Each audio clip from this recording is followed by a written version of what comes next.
Hey, everybody. If you want the full uncensored episode, be sure to click the link below to join the Fight Club on Patreon.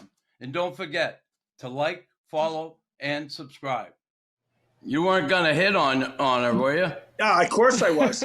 But I threw the hand out to say, hi, Mrs. Miss Paltrow. My name's Lyndon Byers. And out of nowhere, like a ninja, this guy's got bolt. Guy grabs my hand, bangs the wrist, has it behind my back, arm around my neck. Wow. And I calmly was, I'm going, hey, bud, whoa, let's calm down. Let's talk about this. Yeah, well, yeah, how about let go of me and we'll start this off fair, facing each other. How about that? All right. And so we, it worked. I didn't get to meet her. That'll be a suspension. That'll be a fine. Nyland's going ballistic. He's a freaking madman. I'm Chris Nyland, and this is the Raw Knuckles Podcast. All right, welcome into the Raw Knuckles Podcast. It'll be awesome to have you. Love it, Maxie. We were once opponents, and we were once teammates. Yes. And I got to tell you, to finally meet somebody and guys you played against, guys you disliked, and not that I dislike you as a person, but as a hockey player and as a Bruin, I had to dislike you. Yes, of course, right? Right. That's like me. That's like me when I lost the bet, at AAF when the Canadians came back. I think it was 2013. They came back down 3-1 to win the series. I lost a bet on the radio to get the Montreal Canadiens logo tattoo. The kid from Montreal was going to get a Bruins tattoo. So we all get there.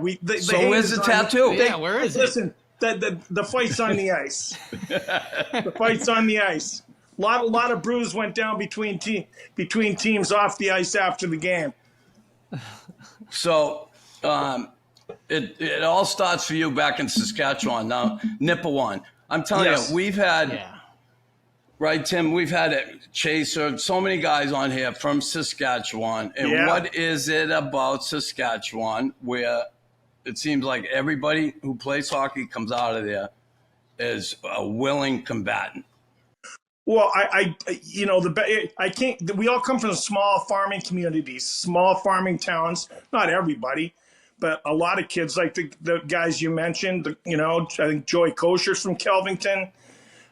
There's Wendell. Yeah, right? Wendell, Bernie Federko. The Federkos were from Yorkton.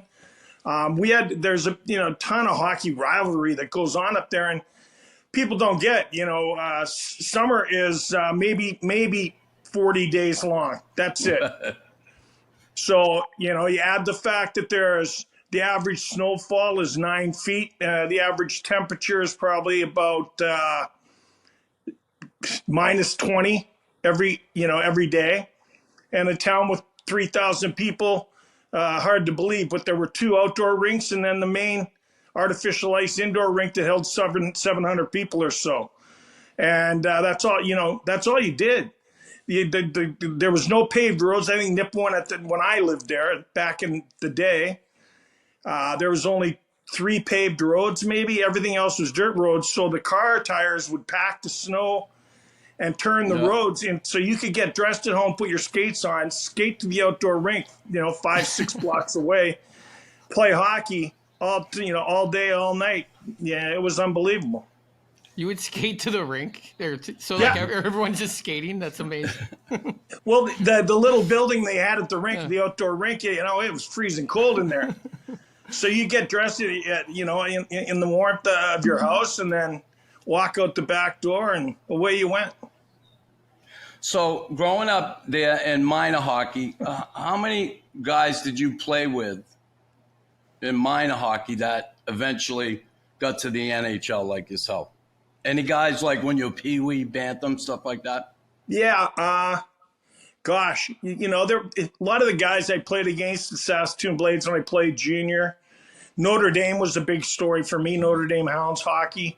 Notre Dame Hounds, Wilcox, Saskatchewan. It's a powerhouse hockey program, an educational program, and the 2 years I was, there, we won the national championship once in 1980, and I think, the first 3 draft picks of the Boston Bruins in 1982 were Gordy Kluzak, first overall, Brian Kern, and myself, who were all on that national championship team. Right. But the goalies on that team played minor hockey and pro hockey. I think 13 guys off that team alone played pro hockey. But the Wall of Fame at Notre Dame is pretty incredible. As far as Nipawin, I moved away when I was I was only in Nipawin until I was 13. And I was a little bit of a punk, and my mom had a stepfather. We didn't get along, so I was becoming a delinquent. And I think her and my dad did the right thing and send me off to Big Vern to lay a little law down in the Byers. The Big Vern. Yeah. And you mentioned Notre Dame. Now, so many guys. I think James Patrick played there too. He played with me on that team. Yeah. And that program, like, who do you play against Notre Dame? You play juniors teams or you play school teams? They have AAA. I think it's AAA hockey. AAA hockey now. They're all built by travel teams. Some better than others, but Notre Dame always takes a lot of heat because they recruit from all over Canada, but a lot of Notre Dame comes to them. The kids, the reputation brings them there. Choose to go to Notre Dame because they know they're going to come out of there with an education, with a great opportunity to either go to college. You're going to get a ton of look by, every, the dub, the O, the Q, Europe. Yeah, they get a lot of exposure, and you come out of there with a great education and an opportunity to go to high-end schools. You're talking Harvard, and you're talking BU, BC, North Dakota, Michigan State. So did you have any intention when you were going to school there to go off to college, or did you have your sights set on the NHL? I had my sights set on the NHL, but my life was a little different than other kids, because my mom ended up divorcing my stepfather when I went to Notre Dame. She was having a tough time. She moved to Regina. My cousin Glenn Hamilton owned a tuck shop. He gave her a job. So that's why I ended up choosing going to the Regina Pats because, I think you guys are well aware of Bob Strum, the legend. Strummer, recruited me to Regina, and we set up a deal where, I got an apartment for my family, so my mom, my brother, and sister could move to Regina. My cousin gave her a job, and that's the least I could do for the angel of our family, who, rest in peace, she passed, but that lady worked her ass off, 24 hours a day. Wow. During your time in Regina, so we ended up. Go ahead. Well, I'm sorry, Tim. What? No, I was going to say, go ahead, finish what you were saying, and I'll ask you. No, I was just, saying that the least I could do was try and help my family out, and Strummer everything just worked out great, and I had a great career with the Pats. Well, yeah, that's what I was going to say. Like during that time, you had obviously the penalty minutes, but you were scoring over 30 goals a year. Like in your mind, were you just that tough player that could score, or were you more of a goal scorer or more of a fighter? Like, what were you thinking at that time? I think I was, what do they call it? A 7-tool guy? a tool up here, a couple of tools here, some tools dangling. I don't know. It worked out good, though. Calling all hockey lovers. Upgrade your podcast experience by becoming an enforcer. Gain access to the greatest hockey doc ever, The Last Gladiators. And don't settle for ordinary. Join the Fight Club over on Patreon today. So the Pats, when you play with the Pats. Now, teammate of mine who came to Montreal in 1980. So I'm sure you're well aware, Doug Wickenheiser. Yeah, I know, Doug. And Wick was an incredible player, and coming out of junior, but the pressure coming in Montreal was so much, and he just didn't get treated well off the hop, and it was sad. But Wick was before you, obviously. When does it? So 82, you get drafted. Yes. What was that like? Were you expecting to be drafted, one? And two, did you go to the draft? Was it anything like that like they do today? Yeah, I did. I did go to the draft. There was some rumor that, there were rumors that I was going to get taken in the first round by a couple of teams. And I ended up getting passed over. I think it was stupid. My agent and my former agent and I, they convinced me to go to the draft. But I played rugby. And so rugby's in the spring. I played rugby and tore the cartilage in my knee. So then they flew me. I hadn't had the surgery yet, and the draft was there, and they wanted to fly me to the draft. And I think that. Where was the draft that year? Montreal. Oh, it was in Montreal. And so I was on crutches, and I was banged up. I looked like crap, and I think that didn't help my draft issues of making the first round. But I loved that the Bruins picked me, and I ended up having a great career. But there's a lot in my early career that outside of the game that made the day. I lost a son when I was 19 out of high school. I'd just gotten married. My wife and I got sent down to Moncton. And I think that changed, that just changed everything for me. We ended up never ever getting along again. Ended up getting divorced by 20. The next year when I came back, 2021, I made a good run at making the Bruins. But I think that really changed who I was as a human, changed my attitude about life. And I don't think that helped my career. I had a lot of people, Terry O'Reilly, I don't think, I was lucky enough to get called up after the World Juniors, and Taz was still playing that year. I think it was the year after that I got to play with him for a couple of years. So you played the World Junior? Yeah, I was in Sweden back in the day. Yeah, that's awesome. A ton of John McClain, Kirk Muller, Dewey Durkach, Gary Lehman. God, we had a lot of guys. Did you guys win that year? We did not. I think we ended up fourth or fifth. Wow. With that the crowd, Fens, the Ace of Ticketing and the Fens had our number. Yeah. So 82, you drafted. You come to camp in Boston. Your first year was what? 83. You went to training camp. What was that like for you coming out of junior? And you played the World Junior and all that, but coming to an NHL camp is totally different. And the Bruins, certainly with their tradition and their history and the past, all that. What was that like coming into that situation for you, your first camp? Yeah. I mean, the whole situation is incredible because, when you're a kid in Canada, in Western Canada, you're either a Boston Bruin fan or a Montreal Canadiens fan or a Toronto Maple Leafs fan. So, it was an honor. And, I'll never forget my first day of training camp.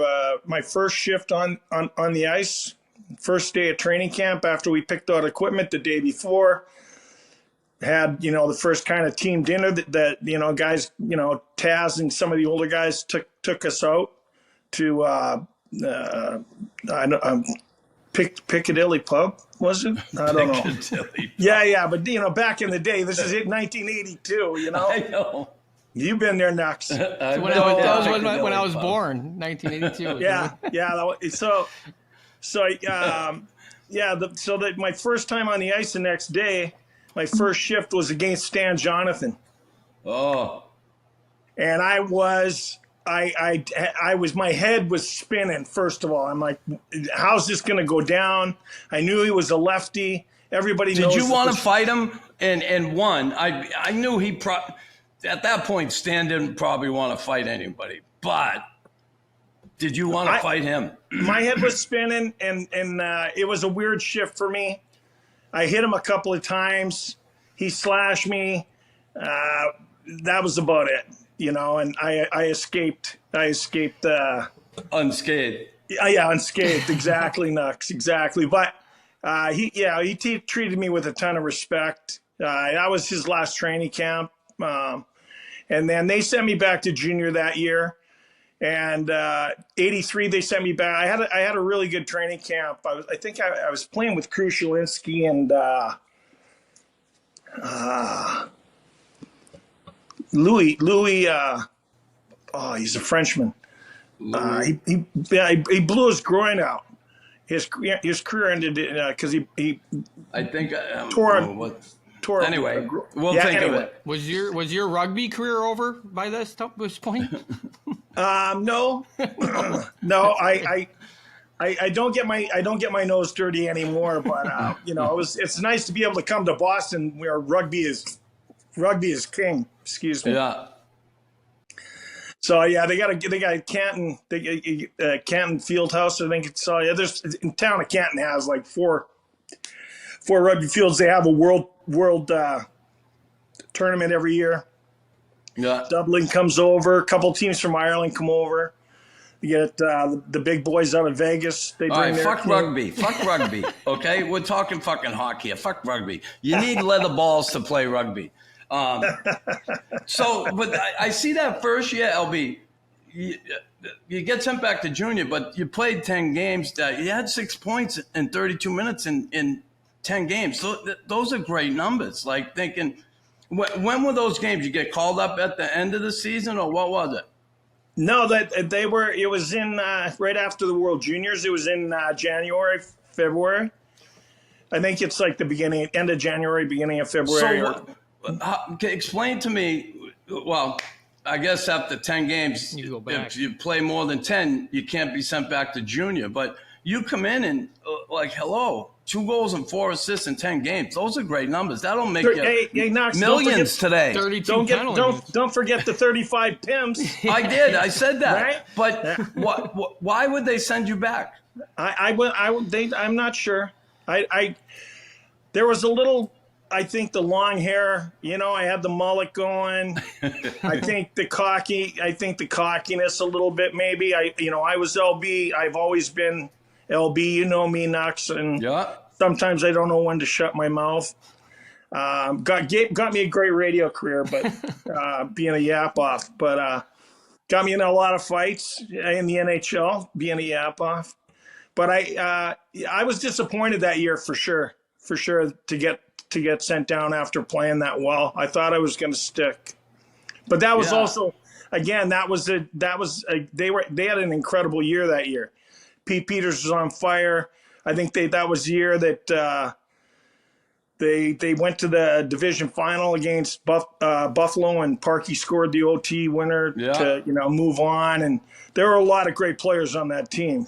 A lot of great right wingers. So we lost to Buffalo that year in the first round. Montreal. I remember Buffalo beat us. Scotty was coaching.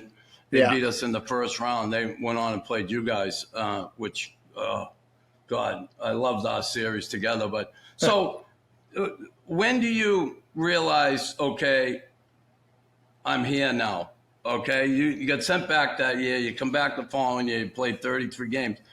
And then you were also in Hershey that year, 84, 85. When did you feel like I made it here, or did you ever? I think I really felt like they wanted me was when I got called up from Moncton after being sent down. Butch Goring got fired, and Terry O'Reilly took over. I think in '85, after, and when he retired, and that's when I thought, okay, I got a coach that gets me. I got an opportunity here to show him that I'm a team guy and answer the bell whenever it is asked. And the early part of my career, the year that I lost my son, the next year that I came back, I had a really, really tough off season. The next year I came back, I broke my wrist, I think 5 games into the season. And I missed the whole year.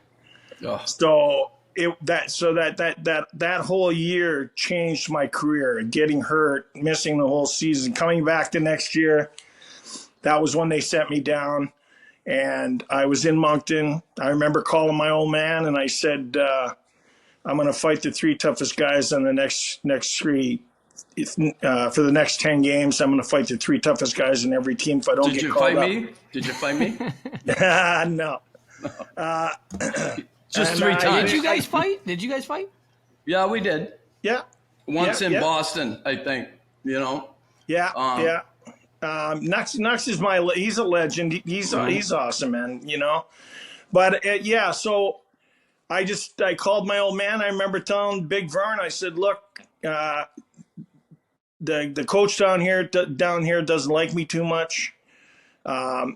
The Bruins had me playing.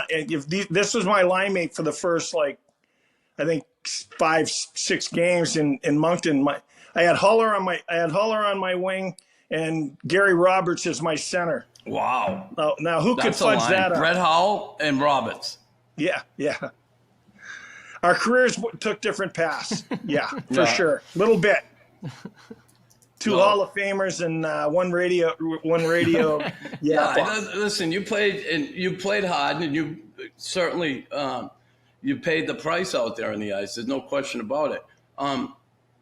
You know, and you mentioned these 2 guys, but Tim, try and picture this: me playing with the Habs, right? At the time, Kordic wasn't there yet, and the Bruins had O'Reilly. This is before LB got there. O'Reilly, Jonathan, Secord, Winsink, Wayne Couch.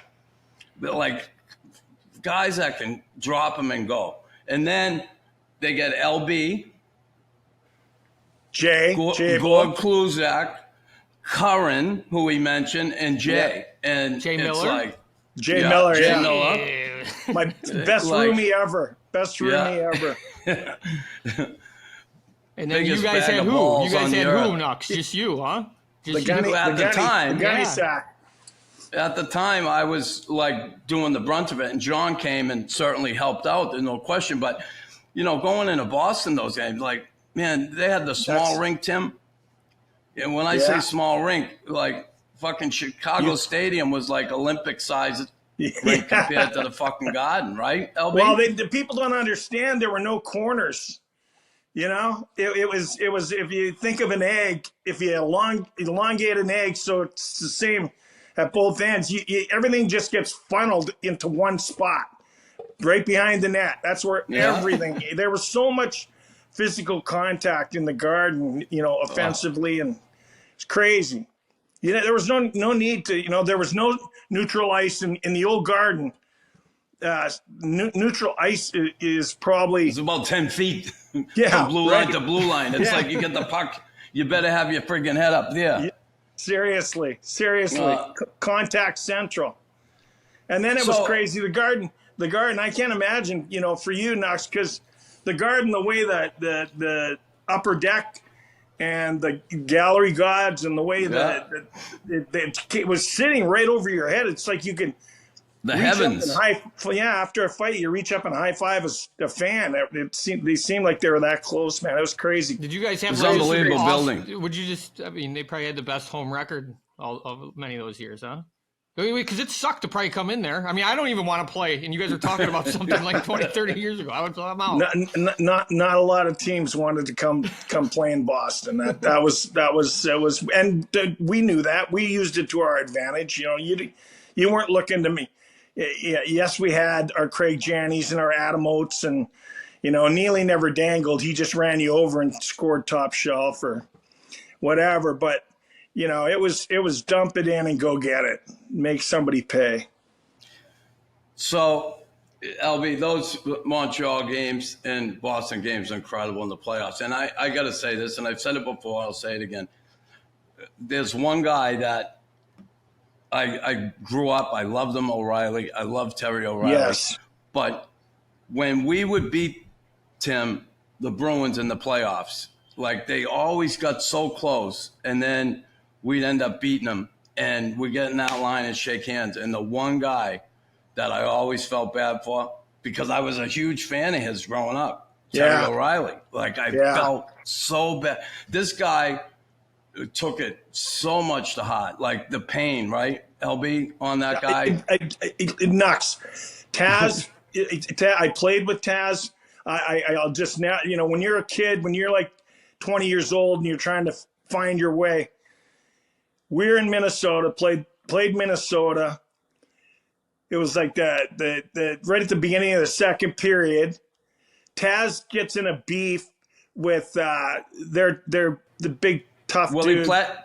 No, Willie Plett? No. Different guy. No, it might have been Wilbur. But dislocated his shoulder. Everybody else goes to the hospital, right? Whatever. We get in, we come in, we come into the locker room after the period, getting ready for the third. Out of the training room comes Taz, and he's got a sleeve on, and the trainer's tightening the sleeve up to hold his shoulder in the joint so he could go back out. And it was Dave Richter. And he went out. But he put the sleeve on just to go back to fight Dave Richter. Unbelievable. Yeah. I would have never played for the Bruins if it wasn't for Taz. Yeah. I've told him that. Favorite coach? Was he a favorite coach? Yes. Him and John Conniff were incredible coaches. Yeah, Connie was awesome. John for Conniff. Sure. So for me, and I'm just saying for me, that's not, not saying any of my other coaches were bad, but they gave me the greatest opportunities to shine. So LB, you could play the game. You had great hands for a tough guy, and certainly could play the game. Like Boston had so many fighters, though. How difficult was that for you? Like, I remember when we played together. Right, we played against each other. But when we played together, and when Bonus was there, and I had that issue with him, right? Yeah. You and I'll never forget. We went on that first road trip of the year. I wasn't playing. I played one game, and you were fighting and Alan Stewart. Then Alan retired.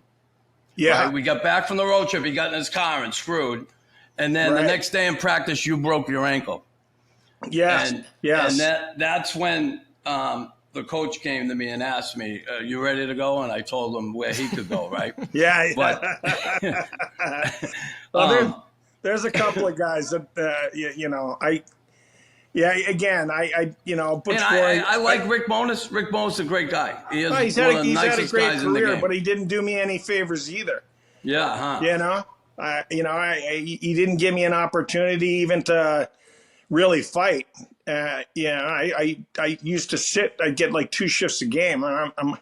So you get caught up in the BS, and you're like, okay, F you. I'm not dropping my gloves for you, unless somebody took a run at one of my teammates. Yeah. But to go out there and just, if you know how it was, if you're down 3-1, you want to go out and run somebody into the boards to get in a scrap, pick the boys up, and make a comeback and do your job.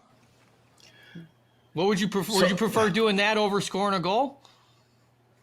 Would you prefer? Well, I got to tell you, I think it's a little more fun winning the fight. Okay, Nux prefers the goal. I'm opposite. I'm opposite. It does not definitely pay as well. But if you can mix the two, then you got something going. You got a good card to punch in. Well, listen, I was a nemesis for years there. Like, Tim, I go into Boston, everybody's yelling, Nyland sucks, 13, 14,000 people, right? And, I get it. But it's your hometown, and I'm like, fuck, I knew that if I ever came there, it'd be different. But, boy, it felt – my dad, when I was in New York, I said, listen, I want to come home to Boston. I'm leaving New York. I'm getting out of here. And my father didn't want me to come back. My father hated the Bruins because just all the shit over the years, right? It's crazy. Yeah. And I said, listen, I always wanted to be a Bruin since I was a kid. But, LB, I got there too late. I was the end of my career. But I'm so happy I had the opportunity to play with you, Craig Janney, Cam, Bubba. hello. Sure. You know, Pete it was so Peterson. awesome. Yeah. Yeah. Big yeah, Al. There was so many great. How was great it? guys. I got to ask, how was it for you guys when you found out I was coming here? Like, it must have been like, no fucking way. Like, I remember, listen, Goober, right? Gordy Kluzak. In training, it's like I used to get under his skin easily, Tim, right? And I fought him quite a few times. Anyway, I come in the training camp in Wilmington, and they put him right next to me. I come in and sit down. I'm there early, and he comes walking in. And I have not met him yet. I've only fought him and fucking yapped him and everything. Yeah. And he come in and he looked at me and he goes, Doc, what the fuck are you doing? You fucking put me right next to him.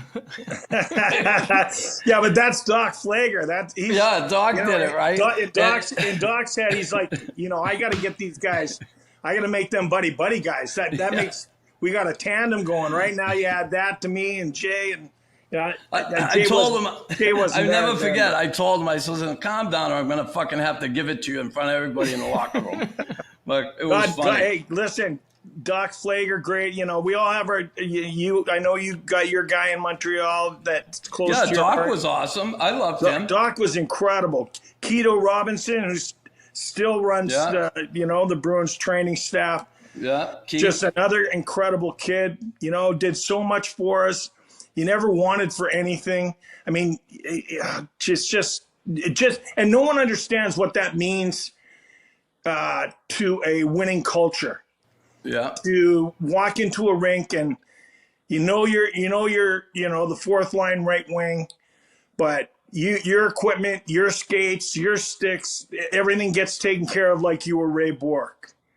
And that's how Doc rolled, man. He was incredible. He literally lived at the rink. He had a Murphy bed. Yeah. He was God just rest his soul. He passed right a few years ago. Yes. Yeah. He was incredible. LB, a lot of people, you hear it a lot. You got to be a Bruin. I remember Derek Sanderson all the time. That's what it's like to be a Bruin. Explain to everybody, what is a Bruin? Like, what is that culture? What is that? Because a lot of people, they know, tough, and they right away say tough. But what is it to be a Bruin? No, it's everything. You come to Boston, you learn your first exhibition game, your first training camp. You're 18 years old. Who would know me? And the second day you're in town to sign your contract.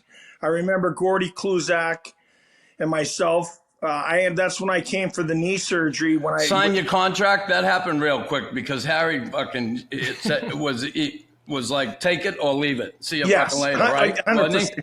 Are you kidding me? No negotiating. Right. Gordy got his big deal because he was first overall, and I got my 65, 70, 2+1. Right. Yes, you're in, you're out. Gordy had a press conference, so I went across the street to the Fours and had a beer and waited for him. Then Frosty Forrestal picked us up in his white caddy, and he took Gordy and I. We had no idea where we were going. Boom, where do we pull up? Bior's house. Bior invites us for a barbecue. We sit by the pool. He had some famous politician there, and his was two that Bob Crane? Bob Crane. Bob Crane. Yeah. Yeah. So his two college daughters were at the barbecue, so that was some eye candy for a couple of Saskatchewan boys that having their first time in the big, the big city of Boston. Right. I'm from Nipawin, Saskatchewan. Even Regina. Regina only has two main roads. Yeah, 100 it's like, size of Worcester, but it's not Boston.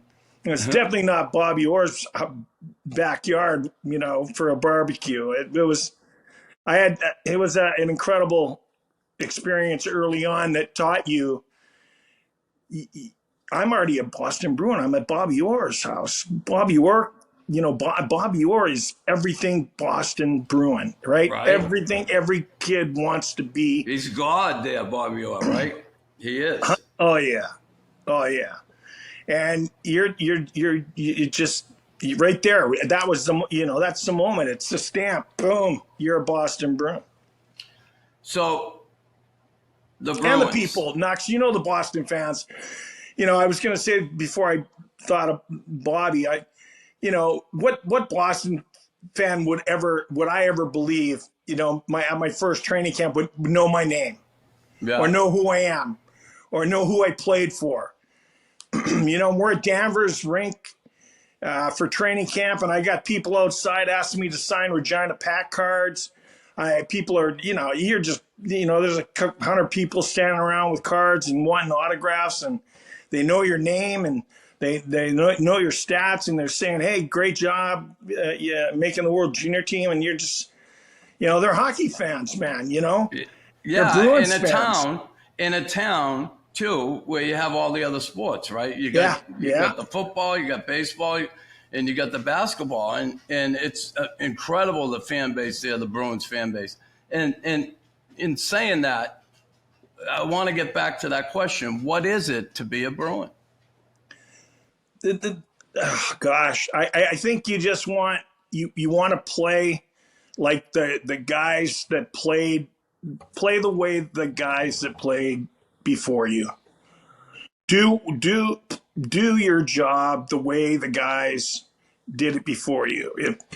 When I was playing with Stevie Casper and Randy Burridge, I had an opportunity to score some goals and play some minutes and, protect my centerman and help the team. When I got put back onto the fourth line of the right wing, my job is to protect the team, try and score some goals, being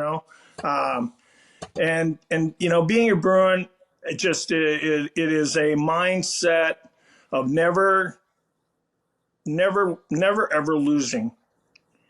And if it happens, you put it behind you and you move on to the next challenge. And I learned, there were so many great players like Ray Bork, just what a mentor, what a teacher he was. Led, not the loudest guy in the locker room, but led by example, led by hard work. There were so many guys. I got to play with Wayne Cashman, before Cash retired, and just to see, those guys, they were ready to leave their blood on the ice every single minute. Practice, game, bar, late, post game. Where do you live now? Are you in Boston? Yeah, I live in Holliston. It's about 30 minutes west. Nice, great little setup here. I'm on about 2.5 acres. It's close to my son's private school. Knox, you're not going to like this, but he goes to Zavarian. That's okay. I get That's it. what a Bruin is. You don't leave. You're just there forever. Yeah. Would you go MC? I went to Catholic Memorial. Catholic Memorial, right? Yeah. Right. Yeah, we played against Zavarian. She kicked them all the time. Yeah. But well, they got a good squad. They got a great goaltender right now and a freshman. Is your little guy playing? Yeah, he plays freshman. He's finishing up 8th grade. What kind of player is he? He practiced this year similar with to you? What kind of player is he? What's that? What kind of player is your son? Is he similar to you? He's good. He's tall goalie. Oh, he's a goalie. He's cracking. He's awesome. cracking 6 feet already. He's 14. It's like a little over 6 foot. Wow.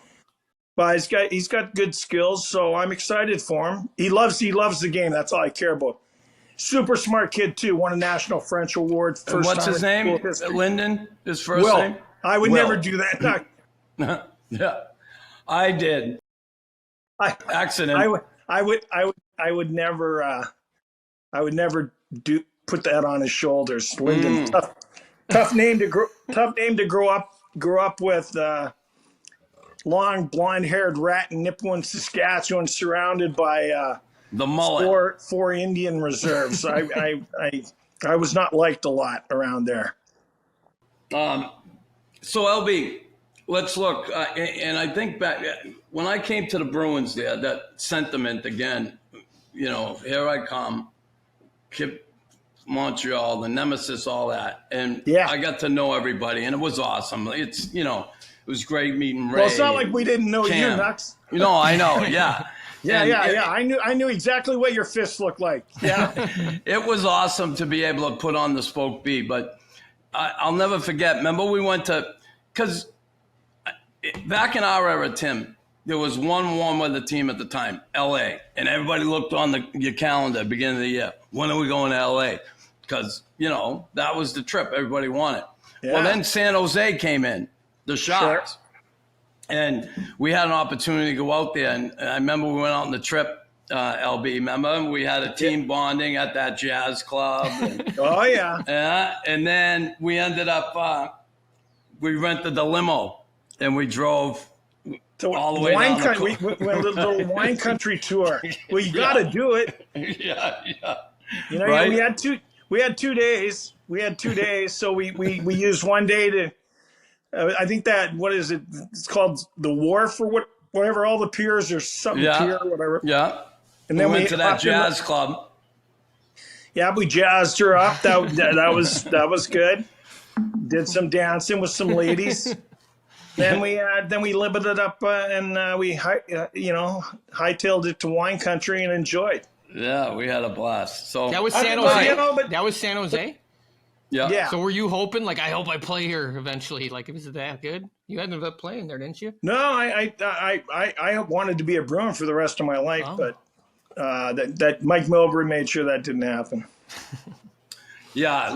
So I had a great time in San Jose. I didn't play a whole lot. Are you ready to take your love for hockey to the next level? Join the Fight Club Raw Knuckles exclusive Patreon to unlock amazing perks like ad-free episodes, bonus interviews, and even a chance to win a game day experience with me in the Habs Cave. Don't miss out on this ultimate hockey experience. So you walk away, you walk away from the game. You walk away, and you end up having just an awesome career in the radio in Boston WAAF with Greg Hill, a friend. How did that come about? Now, during your career, were you kind of doing hits for him and you became friends? How'd that all happen, your radio career? Well, we became friends. I was still playing for the Bruins at the end of my career, I think, is when we first met. But, my old buddy Stevie Kai, he had a great watering hole, Kai's in Malden. Yeah. Hill Dog used to come there after games with his buddies, and we used to tear it up a little bit. And then I retired and partied my face off for about a year and a half, realized that, this is not going to work. And he gave me a shot to fill in for him at Christmas. I think it was 99. Doing the show on your own? You're not on your, you got a producer. Yeah. I had Kevin Barbie, a really hilarious dude that worked with us for 22 years. I worked with him for 22 years. And so there, you have other people in there, and they helped me through it, and I hosted it for a week, and he asked me back to be the so-called, what the bunny ears say, co-host? No, sports director. Okay. Was it mainly Bruins or was it all the sports? No, it was everything. It was rock and roll. It was a rock station. It was rock and roll station, Tim. Gotcha. Yeah, it was incredible. It was an incredible station, an incredible ride. They had the best morning show rated, didn't you, LB? What's that? How many years did you have the best rated morning show? Right, wasn't it? We were a top 5. Morning show for my whole career, pretty much. That's cool. Wow. Number 1 for a long time. We took over the rock industry in town from BCN, and Hillman's a genius, and Ron Valeri, the guy that runs the show there, a lot of smart people at that station, but it was an incredible run to meet the bands and the talented people of the rock industry while I worked for them. I mean, I met everybody. I mean, I'm in an extreme video. Google Wholehearted, Tim. Well, it says you were in a cameo in Shallow Hell. Is that the Jack? That's a Jack Black movie. Yeah, That I was movie's like, awesome. yeah, I got 2.5 seconds in Shallow Hal. Have you ever seen that, Nux? It's Shallow like he's Hal, got no. this thing where like fat women are like hot looking. Oh, You know, okay. You gotta watch it. It's pretty funny. I will. Yeah, I'm like, I get it. I get what he's doing. Well, it's Jack Black and, Yeah. and the Farrelly brothers and Gwyneth Paltrow, so that doesn't hurt. No, Yeah. it's funny. It's good. Yeah. Well, that's a great story on the movie set. You know, obviously, I'm not doing a movie where Gwyneth Paltrow's, around me, every day for a week and not Right. say hi. For 2 seconds. So yeah, so we cut it. Bobby and Pete cut out of the scene, and she's standing around. So I go to walk up, nice, calm. You weren't going to hit on her, were you? Yeah, of course I was. But I threw the hand out to say hi, Mrs. Miss Paltrow. My name's Lyndon Byers, and out of nowhere, like a ninja, this guy's lightning got bolt. guy grabs my hand, bangs the wrist hold, has it behind my back, arm around my neck. Wow. And I calmly was, I'm going, hey, bud, whoa, let's calm down. Let's talk about this. Yeah, well, yeah, how about let go of me and we'll start this off fair, facing each other. How about that? All right. And so we, it worked. I didn't get to meet her. Bobby and Pete were like, no, get him out of here. But yeah, that was great. Jack Black was unbelievable. He's did a lot of stuff for us on the radio station after that, and so it was good. Good, there's a lot of fun stuff. Michael Fox was nice enough to write me into a sitcom that he had written and produced and owned. So I spent 9 days in California. It was. Gosh, my mind, I'm losing my mind. It's okay. But, Michael is another just, great guy he's a great dude that doesn't forget his friends. And it was nice of him to give me just an incredible experience. How about your friend Cam Neely? Like seeing him in the position he's in now, when you think of it, back when we're playing with him, right? Yeah. Harry Sinden and Jacobs is the president and all that, and now Cam being the president. How proud of you or your friend Cam Neely? Listen, he's my best friend, or a life friend, and I'm so proud. Couldn't be more proud of him, more proud of his career and his private life. He does things the right way, and a path I should have followed, but we all choose our paths, and you can't look back. You always got to keep digging and going forward, and he's done a great job with everybody in that organization. Donnie Sweeney, I mean, awesome, right? Former teammates, both of us. Yeah, Jeremy, basically Charlie runs the team now, but Charlie Jacobs, just another great guy. And I think as a Bruin, what they've accomplished in the last 20 years has been, something to be proud of. And now you got your, someone that you played with, someone that, is a great guy that knows what he's doing. I'm excited to, see where they go. Obviously disappointed again this year, but Florida, Florida and Kachuk and tough to win in this league, right? Always been tough to win in this league, but listen, they've had great seasons, regular seasons, and they've come up short in the playoffs, but they seem, Donnie Sweeney and Cam certainly seem like they got it going on as far as what they want to do there, and they've been really successful. I look at Montreal, the issues they've had for years, and a team with such a storied past. It's tough to watch that and be, you just hope they finally they bring it around. At least you guys are in the playoffs. Get that attitude again, right? Yeah. No. Get closer to the action in the Fight Club with the Raw Knuckles podcast over on Patreon. Whether you're an instigator, enforcer, or aiming for the Hall of Fame, there's something for everyone waiting for you. Don't miss your chance to be part of the ultimate hockey community. I got one more. Last night, I got married here in Hawaii, and I know you have a story about Hawaii. Didn't you come here once with Cam and a few of the boys? Well, we used to at the end of the year, there was a couple of, if we got beat out of the playoffs, we would pick somewhere in the world to go, the 5 Crazy Canadians, and we did Greece, we did Thailand, and then the 5 Crazy Canadians went to Hawaii one year, and then it was on. It was Hawaii every year. Cool. But what are we talking about? The backgammon story? We're not done. I want to hear the backgammon story. Come on. This isn't a PG program, LB. All right. So we're hammered in.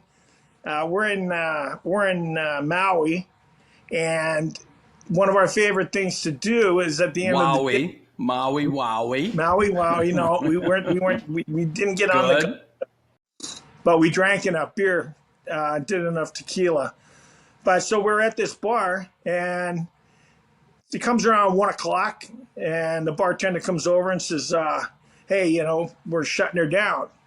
So, there was the 5 Crazy Canadians, and Woody Harrelson was on that trip with us. And, there was Cam, myself, Taylor Hall, who played junior hockey with us, was in the Vancouver organization with Cam. He was one of the guys. My buddy Tony Vogel, ended up playing in Europe. He's German, so he went and played a ton of hockey in Germany for 15 we years. get it. Now let's get to the story. I got to include these guys because you have to understand the confidence of 5 best buddies that haven't. We're talking to an actor, Knox. He's got to set the scene. He's got to. I get it. This isn't a 5-day vacation. Knox. We go to Hawaii for 3 weeks. We tear that place up. We're the 5 Crazy Canadians. Everyone knows who we are. We're magnificent mullet. People are searching us out on the beach. Chicks, guys, doesn't matter. And so we ended up at this bar, and we got to know the bartender pretty good. So we thought we had kind of had our way with the place, So they kick everybody else out of the bar, and so we're like, yeah, hey, can we get another round of shots and some beers? And the guy's like, no, we got to close. And we're like, what the fuck? You can't. We spent like $4,000 here in the last 10 days. What's up with kicking us out? And so your F-bombs are being dropped, and we're not talking like this isn't church talk, right? This is drunk bar talk. Yeah. So we start lighting him up. He starts lighting us up, and then out of door opens to the side of the bar, and three gigantic, the biggest human beings I've witnessed. 3 rather large Hawaiian gentlemen. Samoan. The 3 gigantic Samoan men walk over, and they just stand behind us, and we calmly drank a shot, left our beers, and moseyed on our way before they killed us. Oh, that's funny. That would not have been pretty. Yeah. For a second, I think hockey guys can be cocky. For a second, you thought about it. Pause that we're thinking, are we going to do? Should we go? Are we going to do this? But there are no linesmen around. Yeah. Exactly. LB. Awesome. Listen, awesome stuff. I want to thank you for joining Tim and I, and I want to wish you nothing but good health moving forward. That's got to be difficult dealing with your back and stuff. I know I've had enough injuries myself to know what it's like, but the back and what you're going through, again, I wish you good health and all the best. Hey, congratulations, Tim, and all you guys behind the scenes, and Ron Knox. Yeah. Just good on you. You know, you're such a great guy, great character. What you've done in your life is completely inspirational. I appreciate it. And just in case I have any Byers family, they're all huge hockey fans. So if any of the Byers family up in the Great White North are listening, I love you. I miss you. And the Boston Byers send prayers. So we're good. All right. Awesome. All right, brother. Yeah, thank you. All right, Thanks. LB. All right, LB, what a character, I'm telling you. He was a good player. He had really good hands, could play the game, was tough, hit. I was surprised how the hands he had on him. And I certainly think given more opportunity, I think he could have, put more numbers up than he did in the NHL. But do you remember? We didn't get detailed, but do you remember the fight with him? Yeah, it was a good fight. Just a regular. I think it could be on the internet. I think it's on there somewhere if you put it. Off a face off, or were you guys like kind of? Honestly, Tim, I've had so many fights. I forget. But I know. I remember my argument at like fucking the grocery store like a month ago. 7-Eleven. Yeah. So awesome. No, he seems like he seemed like an awesome teammate and just a good all around guy. Yeah, he's a character, for sure. I'm telling you, the radio show when he retired was like, I think that was his calling, not more than hockey, but that was his calling. He just loved what he did, and he certainly loved the game, and he was a tough guy to play against, and it was cool to get to meet him. Like I said, like with Neely and Bork and those guys, playing against them for years, and then. My father not wanting me to come back to Boston. I did. I got to wear the B like I wanted to, but LB certainly, that's tough with the back. Yeah, that sucks. I feel bad for him. Not good, but one of the good guys in the game. There's no question about it, and we just wish him well. Shout out to Hall of Fame member of the week, John Vitastis. Johnny boy, thanks for your support. We really appreciate it.